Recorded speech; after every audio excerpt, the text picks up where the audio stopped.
Apesar de toda a maldade e problemas que enfrentamos neste mundo, a cada episódio que passa, a compreensão de uma verdade bíblica serve para lhe aproximar mais de Deus e a compreensão de um plano maior de Deus para as nossas vidas.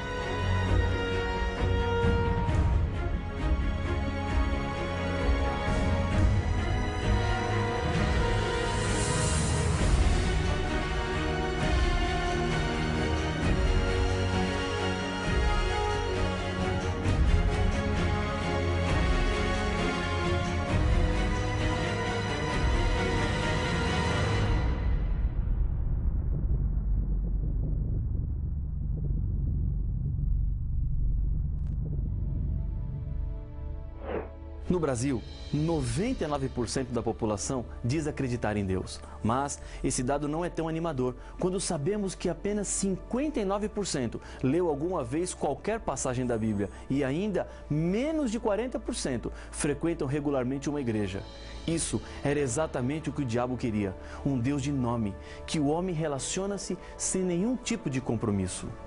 No estudo anterior, vimos que o sexto selo do Apocalipse nos ajuda a descobrir quando começaria o tempo do fim na história deste mundo, e com isso, a proximidade da volta de Jesus. O sétimo selo descreve o silêncio que acontecerá no céu quando Jesus e os seus anjos vierem à terra para buscar os salvos. No capítulo 7, com uma pausa entre o sexto e o sétimo selo, Jesus diz que antes de sua vinda, os salvos receberiam o selo de Deus na testa. E qual é esse selo? Acompanhe a leitura do texto de Apocalipse capítulo 7, o verso 1. Depois disto, vi 4 anjos em pé nos 4 cantos da terra, conservando seguros os 4 ventos da terra, para que nenhum vento soprasse sobre a terra, nem sobre o mar, nem sobre árvore alguma. Os símbolos do Apocalipse precisam ser interpretados para entendermos o que é que está acontecendo neste momento que o texto bíblico descreve. Os ventos significam guerras, conforme está escrito em Jeremias capítulo 51, versos 1 e 2. Eis que levantarei um vento destruidor contra a Babilônia. Enviarei padejadores contra a Babilônia, que a padejarão e despojarão a sua terra. A guerra que Apocalipse 7 descreve viria dos 4 pontos cardeais da terra, ou seja, será uma guerra que atingirá todo o mundo. O verso 2 continua explicando a visão. Vi outro anjo que subia do nascente do sol, tendo o selo do Deus vivo, e clamou em grande voz aos 4 anjos, aqueles aos quais fora dado fazer dano à terra e ao mar, dizendo: não danifiqueis nem a terra, nem o mar, nem as árvores, até selarmos na fronte os servos do nosso Deus. Apocalipse capítulo 7, versos 2 e 3.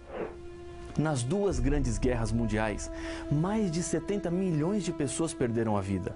Embora fossem guerras grandes e sangrentas, a terra não foi danificada como um todo, nem a vida marítima, nem o reino vegetal. Os anjos estão segurando ventos que farão com que a terra fique completamente envolvida pela maldade humana, que se manifestará de diversas maneiras. E esses ventos estão seguros até o momento em que todos os fiéis receberem de Deus um selo.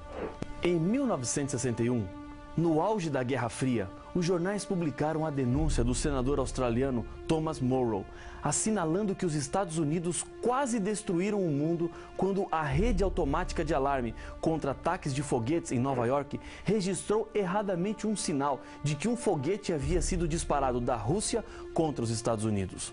Morrow disse que, felizmente, um canadense que estava nos controles, neste momento, não apertou o botão para enviar um foguete contra a Rússia. Essa dúvida salvou o mundo, porque o erro poderia ter provocado um ataque dos Estados Unidos à Rússia, e esta naturalmente teria respondido. O alarme falso foi provocado por um sinal que rebateu na Lua. Ainda hoje, existe certa tensão quando o assunto são bombas atômicas.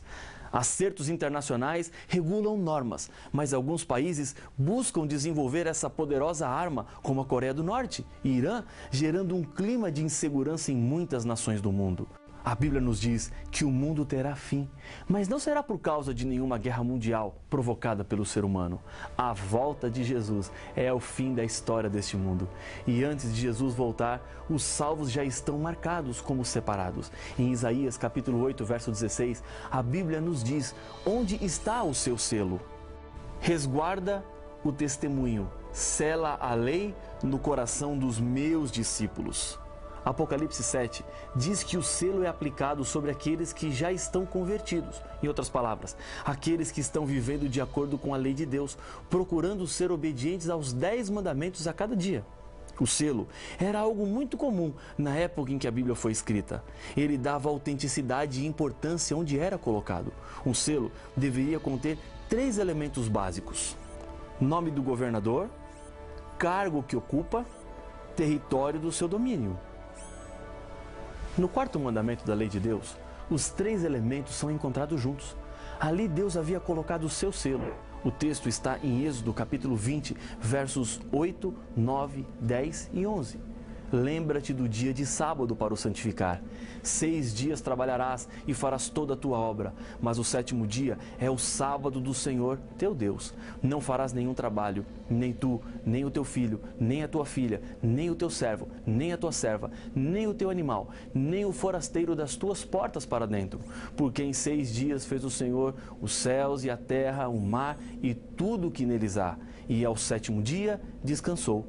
Por isso, o Senhor abençoou o dia de sábado e o santificou. O selo de Deus. Nome: Senhor, o teu Deus. Cargo: Criador de todas as coisas. Território: Universo. Ezequiel capítulo 20, verso 12, confirma o texto dizendo: também lhes dei os meus sábados, para servirem de sinal entre mim e eles, para que soubessem que eu sou o Senhor que os santifica. O ato de o selo ser colocado na testa dos salvos representa, na verdade, a mente que está por trás. Ou seja, serão selados aqueles que aceitarem de verdade a vontade de Deus para a sua vida.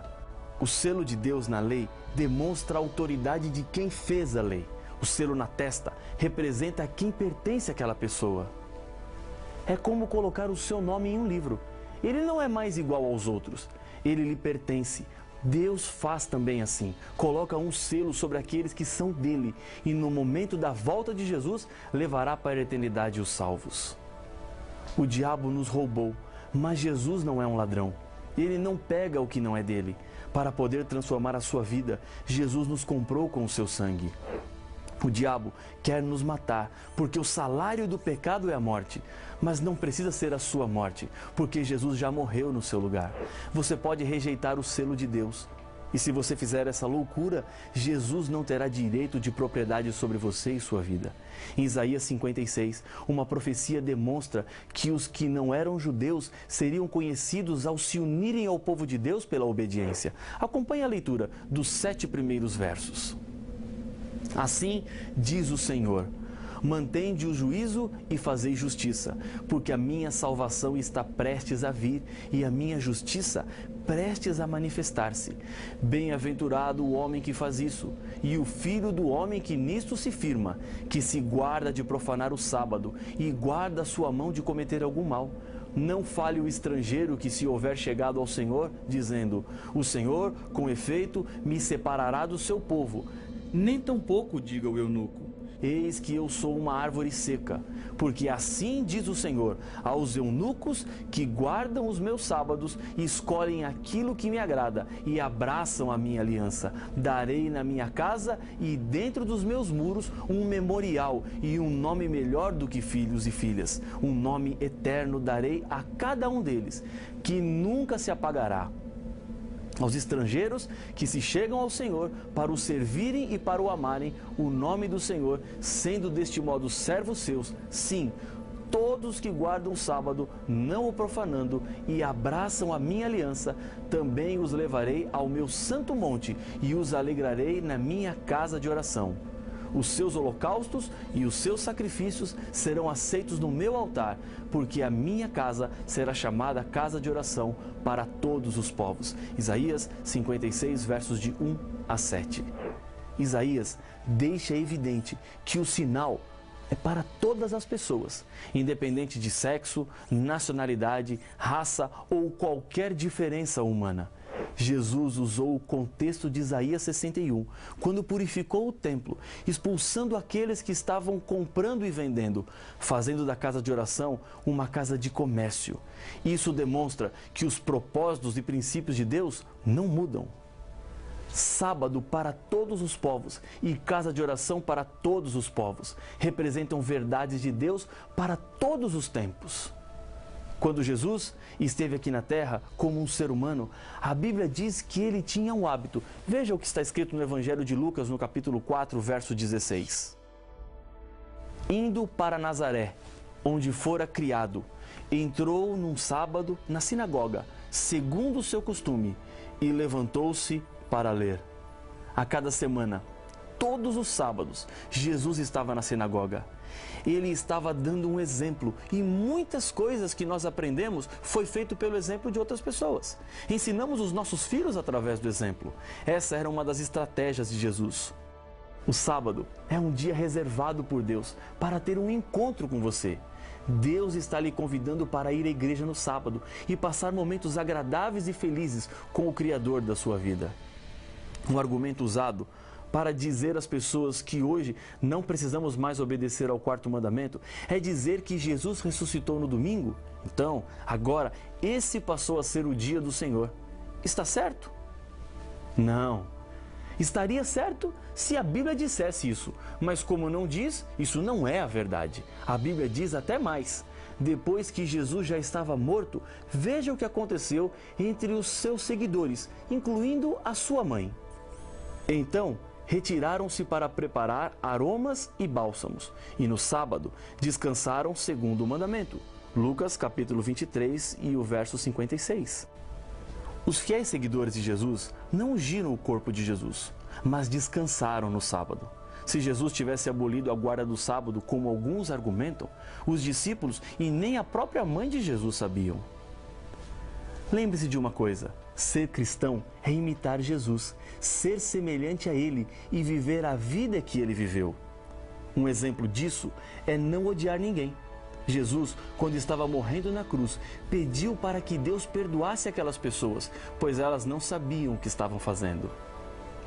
E todo esse engano que tomou conta do mundo religioso, fazendo com que as pessoas fiquem perdidas nesse assunto, tem a sua origem revelada na Bíblia. Daniel, capítulo 7, verso 25, fala de um poder que se levantaria contra Deus. Se você tiver uma Bíblia, acompanhe comigo a leitura do texto. Isso é muito importante. Proferirá palavras contra o Altíssimo, magoará os santos do Altíssimo e cuidará em mudar os tempos e a lei. Jesus, no começo do Sermão do Monte, esclarece no verso 17 do capítulo 5 de Mateus que ele não tinha vindo à terra para mudar a lei, mas sim para cumprir. A mudança da lei não vem de Deus, mas de um poder que quer destruir os filhos sinceros de Deus. Deus não fez a mudança da lei e nem autorizou ninguém a fazer. E Jesus enfatiza que a lei deveria permanecer a mesma até que o céu e a terra passem. E até onde sabemos, nem o céu nem a terra passaram. Então, nenhuma letra da lei pode ser tirada ou mudada. É por esse motivo que a obediência ao mandamento do sábado é o sinal que representa lealdade, obediência e reverência a Deus. No livro do Apocalipse, João vê 3 anjos voando pelo meio do céu. Esses 3 anjos falam aos habitantes do planeta Terra e trazem advertências. O primeiro anjo traz a seguinte mensagem: temei a Deus e dai-lhe glória, pois é chegada a hora do seu juízo. E adorai aquele que fez o céu e a terra e o mar e as fontes das águas. Apocalipse capítulo 14, verso 12. Nós já ouvimos uma afirmação semelhante nesse estudo, e ela vem do 4º mandamento, o que fala sobre o sábado. Para recapitular, veja mais uma vez Êxodo capítulo 20 e o verso 11. Porque em 6 dias fez o Senhor os céus e a terra e o mar e tudo o que neles há, e ao 7º dia descansou. Por isso, o Senhor abençoou o dia de sábado e o santificou. O anjo está chamando a atenção dos seres humanos para o mandamento do sábado. E qual é o motivo de termos que guardar o sábado? A resposta está no contexto do verso. Porque Deus é o Criador. Foi Ele quem fez. E como Criador, Ele pode exigir. Essa questão do sábado nunca foi tão importante para os cristãos como é em nossos dias, no século XXI. A ideia de que o mundo veio do nada e somos resultados da evolução está espalhada por aí. Há milhões e milhões de anos atrás houve uma grande explosão e dela uma parte que se espalhou no universo virou o planeta Terra. Nessa teoria não há espaço para o que a Bíblia apresenta como sendo a criação do mundo. Nada de acaso, mas sim fruto de um planejamento de Deus em compartilhar a vida com seus seres criados e fazer deles felizes. Ser fiel ao sábado é anunciar ao mundo que você acredita na Bíblia e que Deus é o Criador de tudo. Infelizmente, essa verdade tem sido negligenciada por muitos, inclusive estudiosos da Bíblia. A Bíblia e só a Bíblia é o que precisamos para andarmos em segurança neste mundo. Alguns anos atrás, estava dirigindo uma campanha de estudos da Bíblia em uma igreja no interior de São Paulo. Muitas pessoas estavam vindo a cada noite para aprenderem mais sobre Deus. Histórias lindas aconteceram naqueles dias de pessoas que tiveram as suas vidas transformadas. Numa dessas noites, o meu tema era sobre o sábado. Estava argumentando e mostrando textos bíblicos para comprovar que desde a criação do mundo até o paraíso restaurado, Deus escolheu o dia de sábado como o dia santo e especial, quando uma mão se levantou e pediu minha palavra. Naquele instante, fiquei preocupado com aquilo que aquela senhora iria falar, pois eu não a conhecia, mas ela insistia com a mão erguida e eu não tive como não lhe dar a oportunidade para falar. Disse-lhe, pois não? Ela ficou em pé e, olhando nos meus olhos, falou com firmeza, pastor, não é muita pretensão apenas você falar do sábado nessa cidade, enquanto nenhum outro líder religioso fala? Respirei fundo para começar a resposta, quando outra mão do outro lado do auditório se levantou. Tive que dar a palavra também. Era outra senhora que ficou em pé e pediu permissão para vir à frente. Disse a ela que poderia vir. Com uma voz calma, ela disse, neste ano, resolvi fazer um ano de leitura da Bíblia. Comecei em Gênesis 1 e minha meta era chegar até o final do Apocalipse em dezembro. Na minha leitura, descobri que o sábado aparecia muitas vezes com mensagens importantes. Ontem à noite, procurei o líder religioso da minha igreja, com esta dúvida no meu coração, e o que ele me falou é a razão por que eu estou aqui hoje à noite. E eu lhe perguntei, o que foi que ele disse? Ela então completou, ele falou-me que, na verdade, a Bíblia fala da guarda do sábado, mas eles não poderiam ensinar isso lá, porque senão a igreja ficaria vazia. Você está entendendo o que eu estou querendo lhe dizer? Não estou falando que é fácil, estou lhe dizendo a verdade. Mais do que isso, quando você quer fazer a vontade de Deus, Ele proporciona os meios para você conseguir.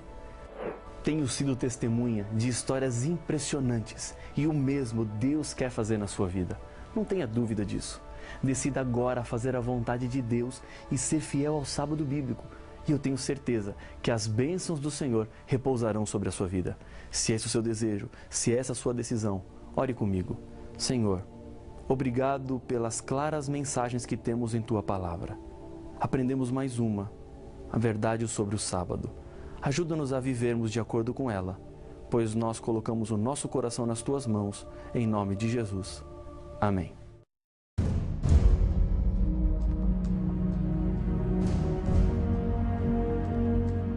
O que faz um dia santo é o fato de Deus santificá-lo. E a Bíblia nos revela que o único dia que Deus santificou foi o dia de sábado. Então, se o domingo não é um dia santificado, por que muitos o guardam? Onde temos provas que o domingo não é o dia de guarda? Para saber as respostas, não perca o próximo episódio de Apocalipse, o fim revelado.